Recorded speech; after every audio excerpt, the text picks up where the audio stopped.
We're living, as we all know, in a time of profound crisis. Rising polarization, war, environmental crises. Many of us want to do something. We care deeply, but the challenges just feel too big. It's not that we're missing heart or hope. It's not that we don't care. It's that we're looking for a vision of how ordinary people, like all of us, can respond to what's going on. And that's where Peace Heroes and these stories come in. They are guides who have found ways to respond with courage, creativity, and hope. They give us a roadmap that maybe we can follow, even in our day-to-day lives. Welcome to We Are Peace Heroes. Hi, I'm Kirsten, and today we are bringing you something a little bit different. This is our bonus episode on Costa Rica, and this one is especially for the kids out there, or anyone young at heart who would like to hear a simplified story of one of our peace heroes, the entire country of Costa Rica. And if you haven't yet listened to our full episode on Costa Rica, you can find that episode on our We Are Peace Heroes podcasts. But today we're just telling a story. Here we go. The Little Country That Could, by me, Kirsten Krimusa, and Ellie Pritz. Once there was a very small country called Costa Rica with beautiful green rainforests, splashing blue waterfalls, and strong, happy people who worked hard and loved their land. But all around the world, countries were fighting with each other. And soon, even in the little country with rainforests and waterfalls, a war broke out.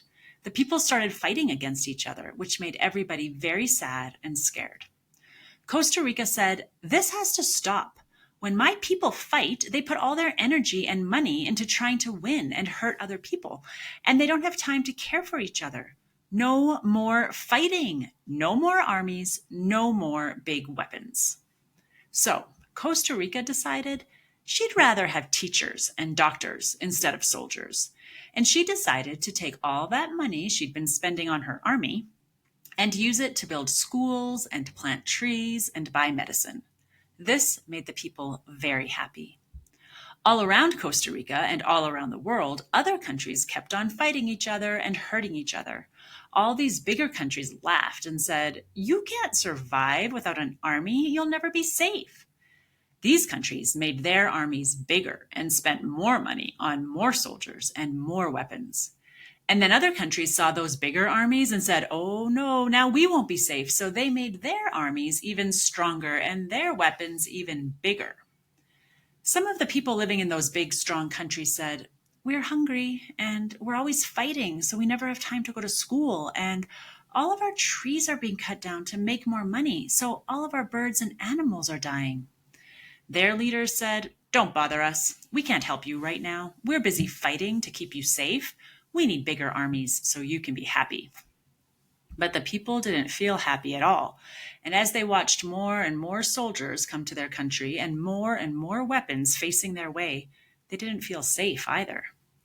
Meanwhile, in Costa Rica, more and more children were learning to read, and more birds were singing in the bright green forests, and more people were healthy and strong and happy.